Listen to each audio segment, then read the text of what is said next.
Welcome to the Alcohol Reset, the podcast that helps you reset your habits, health, and relationship with alcohol without judgment or extremes.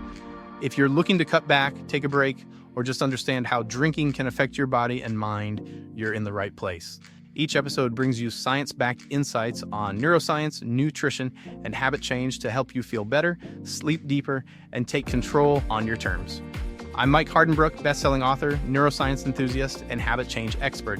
I've helped thousands through my book and podcast to rethink their drinking, and now I'm here to help you do the same. Let's get started. All right, let me ask you something. Does it sound familiar? It's November, maybe mid-November. The holiday music might be starting up in stores. But the actual holidays, Christmas, New Year's, and they still feel weeks away. And yet, somehow, your personal happy hour seems to have already started. Maybe the wine rack looks a little emptier than usual, or you find yourself mixing that cocktail a bit more often after work, and the pace just seems to climb. Well, this isn't just in your head. It's a real pattern. When you look at the actual data, alcohol sales and home consumption, they start spiking early, like mid-November early. So often, we're actually drinking more in the build-up, in anticipation of the holidays, than we do during the big celebrations themselves. So the question we're going to explore today is pretty simple. Why? Why do we hit the accelerator weeks before the finish line? What's driving this kind of weird pattern? Well, tell us about how we cope with stress, maybe more than joy. Let's just call this what it feels like. The anticipation tax. Think about it. We're constantly shown these images of the holidays being all calm, connection, peace. But the reality, especially those weeks leading up, often feels like pure tension. You've got work deadlines piling up before time off. Big ones. You've got financial stuff, budgets, gift buying. It adds up. Then there are the social expectations, the parties, the planning. And let's be honest, sometimes complicated family stuff looming on the horizon. It's like this weird mix of anxiety and mandatory cheerfulness. So for a lot of us, that early drinking becomes a sort of pre-game strategy. It's a way to try and manage all that pressure building up. We're basically drinking to prepare for the rest we desperately need. Trying to, chemically find that calm so we can face everything else. And that's the paradox, isn't it? We think we're prepping for relaxation. But often, this pre-holiday pouring, it actually works against us. It's counterproductive. What's really striking when you look at the timeline is how early it starts. Mid-November, things ramp up. And often, consumption actually peaks before the main events even kick off. So it's not the party itself dropping the biggest spike, it's the lead up, it's the getting ready part. We're using alcohol to cope with the stress of preparing to rest. Wild, right? Okay, so why? Why do we fall into this pattern, maybe year after year? What's going on in our heads that makes us reach for that glass before the celebration really begins? It seems to boil down to maybe 4 key psychological drivers, and they all feed into what I call the I deserve it effect. First one, it's the most straightforward. It's just that raw reward craving. Look, you've likely been running hard for months. Deadlines, work stress, general burnout. Your brain is screaming for an instant reward like right now. And alcohol. It delivers a really quick, reliable dopamine hit. Bam. It's a fast track signal to your system saying, okay, you made it. You earned this rest. It's like instant gratification for chronic fatigue. We basically condition ourselves to think the only way to switch off is with that first drink. All right, second mechanism. This one's about stress and anticipation combined. That holiday buildup. It's a potent mix of excitement, yeah, but also a lot of anxiety. When you stress like that, your body is pumping out cortisol, stress hormone, and that sustains stress. It actually messes with your natural serotonin levels, your baseline mood stabilizer. So when serotonin is low, that quick dopamine hit from a drink feels even more appealing, more effective almost. The physical stress literally makes the craving stronger, harder to ignore. Okay, number 3. This is about social scripts. Permission, basically. The simple fact that it's called the holiday season acts like this cultural permission slip, doesn't it? Kind of legitimizes grabbing that glass of wine on the Tuesday in mid-November, or having that earlier happy hour with work friends. We feel like we have permission to start celebrating early because, well, 'tis the season. Even if, deep down, we're maybe just celebrating surviving another Monday before the real holiday chaos hits. And finally, number 4. Deep emotional stuff, nostalgia. The season triggers powerful memories, family patterns, rituals, and often drinking is tangled up in those rituals. Maybe it's used for comfort or for celebration, sure. But sometimes it's also a way to kind of numb out or avoid difficult feelings about family or just the passage of time. But here's the kicker. This early start, this pre-gaming, it has real health consequences, sneaky ones. What I often think of as holiday burnout in disguise. It feels like adding cheer in the moment, right? But it's actually draining your system. Before you even get to the main event, like Christmas dinner or New Year's Eve, let's look at some specifics. The physical impact of starting early. First, and maybe most immediately felt, is sleep quality. It takes a nosedive.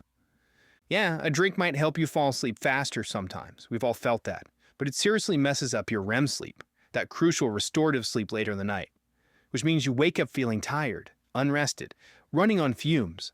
Even if you thought you got a full 8 hours. Second big hit. Your immunity. Your body's defenses actually drop. And this happens right when cold and flu season is hitting its peak. So we're making ourselves more vulnerable getting sick just when they need energy. Travel, family parties, not ideal. And third, this one really underlines that holiday spirit we're chasing. Mood regulation, it breaks down. Remember those dopamine spikes from alcohol? Quick hit. Well, they always lead to a crash afterward. It's unavoidable physiology. And that crash, it makes any existing anxiety feel worse. It speeds up fatigue and often leaves you feeling more irritable, more stressed than before you even had the drink. It's a nasty cycle. And it pretty much guarantees you'll feel worn out by the time the actual holidays arrive. Okay, so knowing all this, how do we change that rhythm?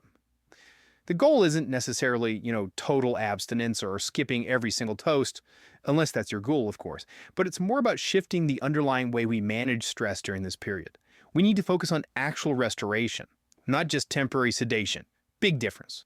So what does that look like? It means planning real decompression, making it an action item, not an afterthought. Like instead of the automatic drink the second you walk in the door to signal work is over, try replacing that habit just for a bit, see how it feels. Maybe 5 minutes of stretching, a short walk outside just to clear your head, even some simple deep breaths, something that actually calms your nervous system down. And this is important. You have to build in off nights, like mandatory recovery nights, where your body just gets a break, a chance to metabolize, repair, rest without the interruption of alcohol. You could also add other calming rituals. Things that don't involve alcohol. A warm bath, a specific playlist that chills you out, cozying up with herbal tea and a good book. Simple stuff. Now look, changing habits is tough. I get it. I wrote a whole book, No Willpower Required, about how tricky it is. And let's be real, during a high-stress time like the end of the year, consumption might still creep up sometimes. That's where maybe supporting your system helps, giving your body and brain a boost, helping them bounce back from that fatigue and stress response. As the founder of Cloud9, when we developed our formulas, we really zeroed in on supporting the nervous system and the liver, because those are the systems that take the biggest hit from stress and increased alcohol intake. Vitamin B12 is really key here. It's essential for your nervous system. It helps your brain fight that deep fatigue that often comes with drinking more. B12 is crucial for energy, and stress just burns right through it. And then there's N-acetylcysteine, usually called NAC. NAC is vital for supporting your liver, helping those detox pathways work efficiently. It's a precursor to glutathione, which is like your body's master antioxidant. So if consumption has crept up, NAC can help your body process things and clear them out more effectively. And these two, B12 and NAC, they're core components in our Cloud9 Daily Restore formula. It was specifically designed to help your brain, liver, and energy levels find balance again, especially when you're trying to cut back or just feel more grounded during stressful times. Okay, so let's wrap this up. Let's circle back to the main idea. We often find ourselves trying to drink our way into feeling relaxed before the holidays even properly start, using it as a shield against the anxiety we see coming. But that real sense of peace, that feeling of being ready, it comes from genuine restoration. It doesn't come from temporary sedation.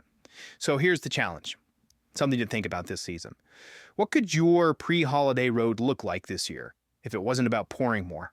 What if it was about feeling more grounded, more rested, genuinely ready for the good stuff? Imagine actually entering the holidays feeling strong, resilient, energized, instead of feeling kind of burnt out before the main course is even served.